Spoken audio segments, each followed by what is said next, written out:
guys, welcome back sa Muntik Kong Sari-Sari Store. At ito, meron tayong delivery from mga online bilihan ko.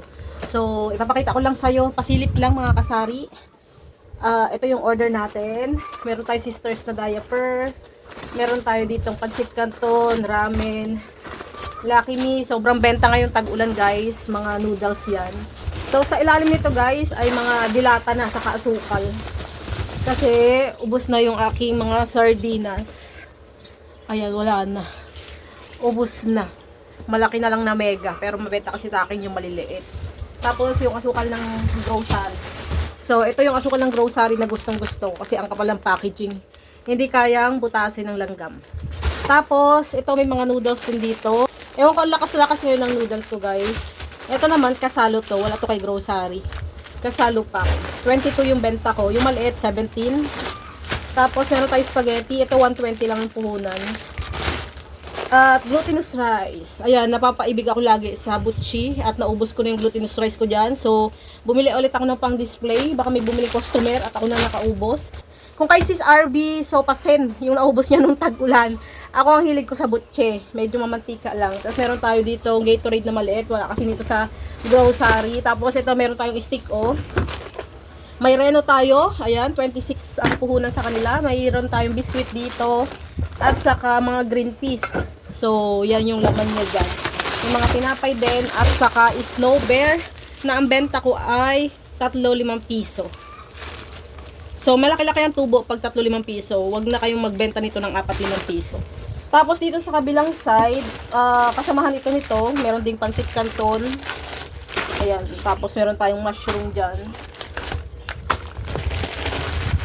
Tapos, dito sa kabilang side naman mga kasari, ito naman ay mga non-edible. So, liquid detergent. Ito, yung aking automatic washing machine, nagkaroon ng, ng sumpong, pero okay na ulit ngayon. Tapos, ito, sobrang benta nito sa akin. Meron siyang promo, kaya umorder ako. Dito nang marami na. Ayan, 4 na, dosena na. Kasi sayang yung +1, diba? Tapos, may trash bags tayo, guys. Kasi may naghahanap din. Iba-ibang size yung binili ko. Tapos, dito naman sa kabila, meron tayo ditong Downy Ariel powder. Tapos ito, Tide powder. Tapos meron tayong in-order na sigarilyo. Ayan, kung mapapansin nyo, meron akong harang dyan kahit wala akong baby or wala akong bata. Kasi yung pamangkin ng asawa ko, lagi pumapasok dito. Hinihila niya yung mga powder ko na sabon. So, paulit-ulit. Pag nasita mo or nakuha mo siya dito sa loob ng tindahan, babalik ulit siya dito. So, hinarangan na lang namin para hindi siya makapasok. Tapos, yan, para mas madali yung trabaho namin. Ito, meron tayong mga sigarilyo. Tapos, umorder ako ng mga chicheria, guys. May cup noodles ulit dyan. Ito yung mga mabibenta sa aking tindahan. Tapos, meron tayo ditong bulak na malalaki. At saka, ayan, tissue paper. Dito ay chicheria ulit. So yun guys, marami na naman akong i-display. Tapos meron tayo ditong naka-pack, hindi ko alam kung ano to. Sunsilk. So ito, 1 dosena lang kasi wala siyang promo doon sa app. Tapos isi-share ko sa inyo itong nabili ko sa Shopee. Bubuksan ko na rin. Siyempre lagi kayong kasama sa unboxing.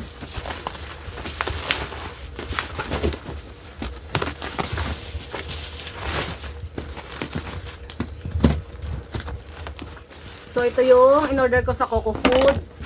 Yan. Ito yung mga mabibenta. Kaso, hindi ako maka-order ng marami kasi malaki ang shipping fee. 105 dito sa Batangas. Kaya pa isa-isang item lang. Sour head. Meron tayong sour tang. Lahat ito, 6 pesos yung benta ko. 30 pieces yung laman. Tapos ito, bago ko itong itrinay. Konti lang kasi yung sold nito, kaya hindi ko binibili. Pero ito try ko kasi wala na ako ibang option na mabili. So, 3 box lang yung in-order ko, guys. Medyo malakas yung hangin dito sa amin. Ang pinto ko sa likod ay dinadala ng hangin, kaya dumadagasa. So, ngayon, guys, ayan. Pinipilit ko lang talaga na kumilos, na magbenta, na tumayo every time na may tatawag. Kasi masama yung pakiramdam ko. Kahapon tulo ng tulo yung sipon ko. Naubos ko na nga yung omega ko. Ayan, uminom na rin ako ng Simdex na in-order ko sa Shopee. Simdex sana umepekto kasi hindi ako uminom ng gamot hanggat kaya ko.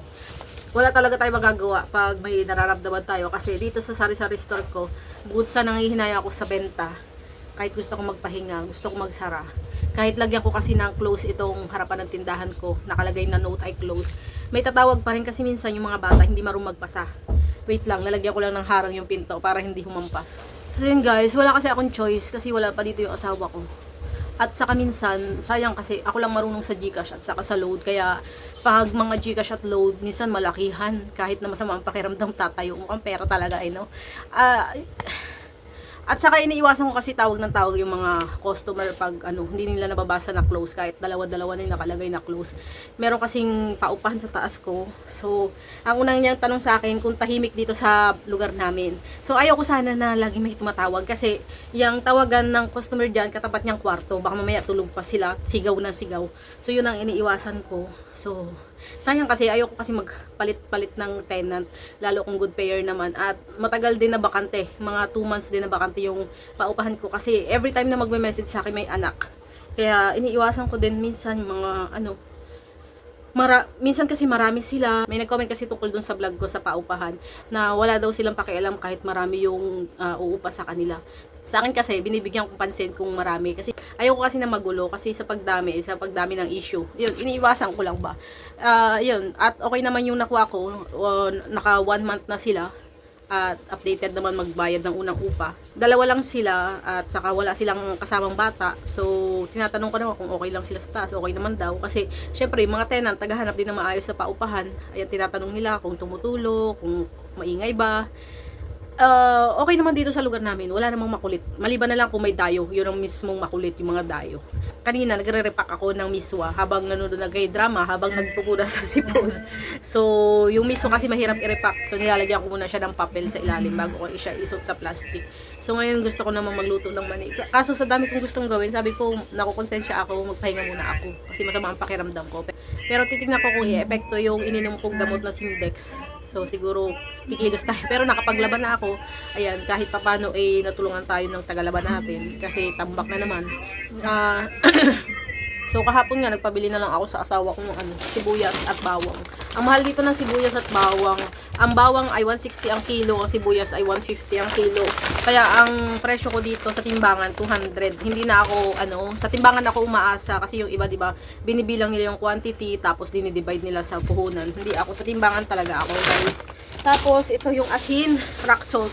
Although, may mga talagang bawal nang gumamit ng rock salt, may bumibili pa rin sa akin kasi nakasanayan nila. Diba dati sa center nagbabahay-bahay sila, pinapatakan nila yung asin para malaman kung iodized salt o hindi.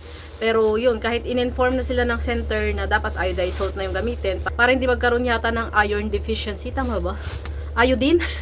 Yun, basta parang may benefits kung iodized salt yung gagamitin natin sa kusina. Pero may bumibili pa rin sa akin ito, nakasanayan na nila. Yung iba, yung bumibili nito, palagay sa aquarium, nilalagyan nila ng asin yung aquarium nila. Hindi ko sure kung paano nila ginagawa. So, yan lang guys sa update sa sari-sari store ko. Happy selling sa inyo mga kasari. Sana enjoy lang natin yung pagtitinda na sa mga times na ganito. Swerte pa rin tayo kasi kahit may nararamdaman tayo, pwede tayong mahiga dito sa bahay, pwede tayong makagawa ng gusto natin. Every time na masama pakiramdam, pwede tayong magpahinga na sa atin, choice natin. Ayan, depende sa'yo kung pera ka, katulad ko. Pero, ayun, pero hindi naman ganon, wala pa naman akong lagnat. Masakit lang ng konti yung ulo ko, yung katawan ko, yung mga kalamnan ko, balikat ko, yung kamay ko, hindi ko maganyan, masakit. Pati yung balakang ko masakit. Naubos ko na ngayong omega, kaso maglalagay sana ako ng salon pass kasi baka hindi kumapit kasi oil ito. Baka masayang yung salon pass. So maliligo muna ako mamaya bago maglagay ng salon pass. Tatapusin ko na agad tong mga ligpitin dito para makapag-edit na ako ng video ko. Maraming salamat. 12:50 PM na. Nakakain na ako. Pinagsama ko ng almusal at saka tanghalian. Hindi ko alam kung kailan ko itong mga upload. Yan guys. Maraming salamat sa inyong panonood. Huwag kakalimutang i-like or i-subscribe ang aking YouTube channel kung nagustuhan nyo ang video na to at ang mga sharing ko sa inyo. Maraming salamat. Marami pang benta ang darating sa inyo. Happy selling. God bless. Bye-bye!